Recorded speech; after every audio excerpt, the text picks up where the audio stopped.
बिस्मिल्लाहिर्रहमानिर्रहीम। अस्सलाम वालेकुम। पाकिस्तान और दुनिया भर की ताज़ा तरीन खबरों के साथ हाजिर हैं। मैं हूँ अली अहमद। बढ़ते हैं ताज़ा तरीन खबरों की जानिब।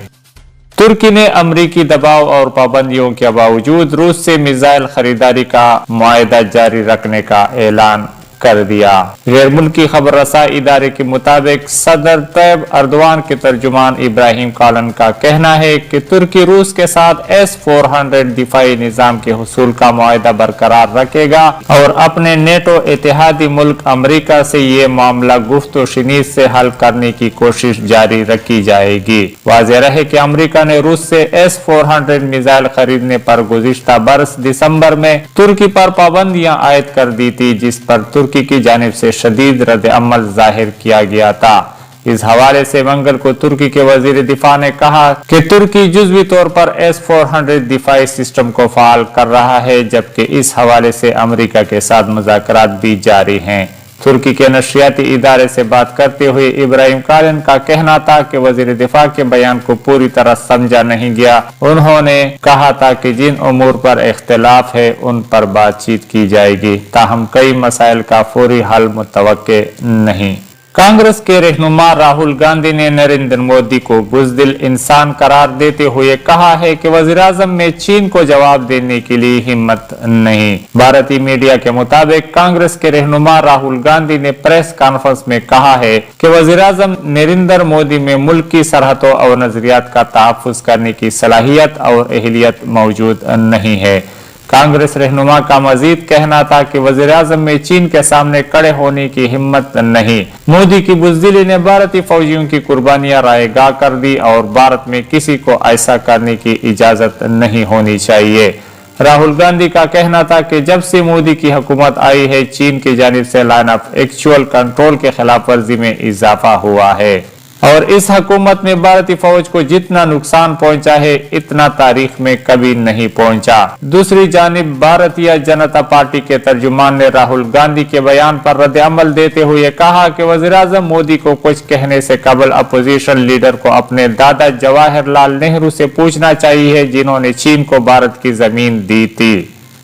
ईरान ने आलमी जोहरी मुआहदे की एक और शिक की खिलाफ वर्जी करते हुए यूरेनियम दाद बनाना शुरू कर दी है, जिस पर फ्रांस और रूस ने ईरान को तहम्मुल से काम लेने को कहा है। आलमी खबर रसा इदारे के मुताबिक वियना में अक़वाम मुत्तहिदा के न्यूक्लियर प्रोग्राम की निगरानी करने वाले इदारे ने खबर दी है कि ईरान आलमी ताकतों के साथ 2015 के जोहरी मुआहदे से साबिक सदर ट्रंप के 2018 में दस्तबरदार होने के जवाब में ईरान ने मुआहदे की शिक की खिलाफ वर्जी करके यूरेनियम दाद की तैयारी शुरू कर दी थी। ईरान की जानिब से जोहरी मुआहदे की एक और शिक की खिलाफ वर्जी पर फ्रांस और रूस ने तशवीश का इजहार करते हुए कहा है कि ईरान तहम्मुल से काम ले आलमी जोहरी मुआहदे में शामिल ममालिक अमरीका की वापसी के लिए राजी करने की कोशिश कर रहे हैं। कबल अजी ईरान ने खबरदार किया था कि नए अमरीकी सदर जो बाइडेन की इंतजामिया पर मुआहदे को बचाने के लिए वक्त तेजी से खत्म हो रहा है, ताहम अमरीकी सदर ने कहा था कि मुआहदे में वापसी ईरान की शिकों पर मुकम्मल पासदारी से मशरूत है। अगले ही रोज वाशिंगटन इंतजामिया के एक आला ओहदेदार ने ऐलान किया था कि अमरीका की नई हुकूमत का ईरान से मुतालिक पॉलिसी में तब्दीली का इम्कान नहीं। वाज़ेह रहे कि साबिक सदर डोनाल्ड ट्रंप ने 2018 में जोहरी मुआहदे से एक तरफा तौर दस्तबरदार होकर ईरान पर कड़ी पाबंदियां आयद कर दी थी, जिसके जवाब में ईरान ने भी मुआहदे की शिकों की खिलाफ वर्जी करते हुए यूरेनियम अफजुर्दगी में इजाफा कर दिया था। रूस ने धमकी दी है कि अगर सदर व्लादिमीर पुतिन पर सफरी पाबंदी आयद की गई तो यूरोपीय यूनियन के साथ ताल्लुकात मुनक़ता कर देंगे। आलमी खबर रसा इदारे के मुताबिक रूसी वजीर खारजा सेर्गई लारोफ ने कहा है कि अगर तकलीफ दे इक्तिसादी और सफरी पाबंदियों का सामना करना पड़ता है तो जवाब में हम भी यूरोपीय यूनियन के साथ ताल्लुकात मुनक़ता करने के लिए तैयार हैं। रूसी वजीर खारजा ने यह बयान यूरोपीय सफारतकारों के उस बयान के रद्द अमल में दिया है जिसमें यूरोपीय यूनियन की जानिब से रवा माह के आखिर में रूसी सदर व्लादिमीर पुतिन और उनके इत्तेहादियों पर सफरी पाबंदियां आयद करने और असासे मुंजमद करने का इंदिया दिया गया था, जबकि यही इंडिया, फ्रांस और जर्मनी भी दे चुके हैं। रूस और यूरोपीय यूनियन के दरमियान तलखी का आगाज अपोजिशन रहनुमा एलेक्सी नावलाई की गिरफ्तारी और जेल भेजने के मामले पर हुआ था। जबकि इसमें शिद्दत रूस की जानिब से यूरोपीय यूनियन की खारजा पॉलिसी के सरबराह और जर्मन समेत 2 यूरोपीय ममालिक के सफारतकारों को बगैर वजह बताए मुल्क बदर करने पर आई थी। भारतीय रियासत तमिलनाडु में पटाखे बनाने वाली फैक्ट्री में जोरदार धमाका हुआ है, जिसके नतीजे में 11 अफराद हलाक और 12 जख्मी हो गए। भारतीय मीडिया के मुताबिक तमिलनाडु के जिला विरुधन नगर में आतिशबाजी की फैक्ट्री में पटाखे बनाने के लिए केमिकल मिलाया जा रहा था कि उस वक्त जोरदार धमाका हो गया। धमाका इतना जोरदार था कि फैक्ट्री की छत तबाह हो गई और फैक्ट्री में खौफनाक आग भड़क उठी।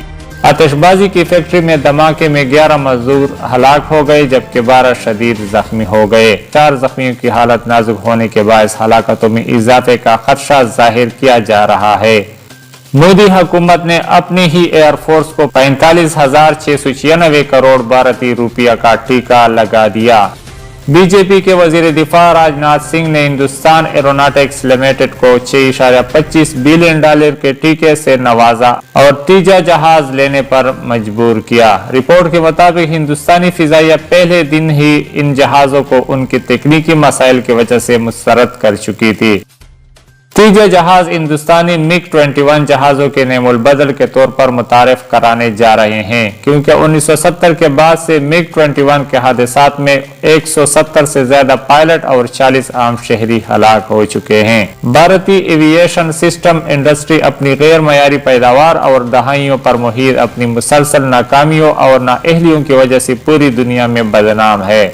दुनिया में खुद को चीन का मुतबादिल और मुकाबिल मुतारिफ कराने वाला मुल्क 26 साल में अपने तैयार करदा जहाज की कैनोपी का फॉल्ट तक दुरुस्त न कर पाया। MiG-21 के फरसुदा बेड़े की जगह तीजा जहाजों को मुतारिफ कराया गया, लेकिन अब तक 60% तीजा ग्राउंड हो चुके हैं।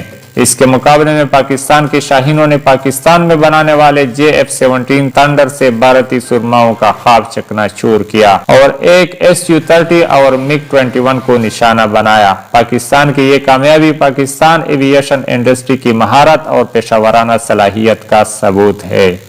पाकिस्तान भर में ज़लज़ला आने के बाद national disaster management authority NDMA ने इमरजेंसी सर्विसेज को हाई अलर्ट कर दिया है। तर्जुमान NDMA का कहना है कि तमाम सूबाई अथॉरिटीज के साथ मुसलसल राब्ते में हैं। अभी तक किसी भी सूबे से नुकसान की इत्तला नहीं मिली। हमारी सूरत हाल पर नजर है, शहरियों को आगाह करते रहेंगे और इमरजेंसी सर्विसेज को हाई अलर्ट कर दिया गया। वाज़ेह रहे कि पाकिस्तान में मुख्तलिफ शहरों में जुम्मे और हफ्ते की दरमियानी शब रात को 10:02 पर ज़लज़ले के शदीद झटके महसूस किए गए हैं, जो काफी देर तक जारी रहे।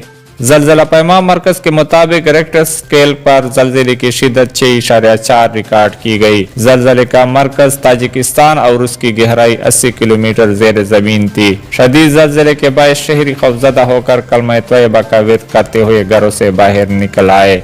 ज़लज़ला पैमा मरकज ने शहरियों को वार्निंग दी है कि रात को इस ज़लज़ले के आफ्टर शॉक्स भी आ सकते हैं, जिनकी शिद्दत इब्तिदाई ज़लज़ले से कम होगी, ताहम शहरियों को एहतियात करना होगी। तारीख में पहली मरतबा दुनिया के 3 सबसे ताकतवर बहरी फोर्सेस की पाकिस्तान आमद। पाक बहरिया के ज़ेर एहतमाम कसीरुल कौमी बहरी मशक अमन का बाकायदा आगाज हो गया।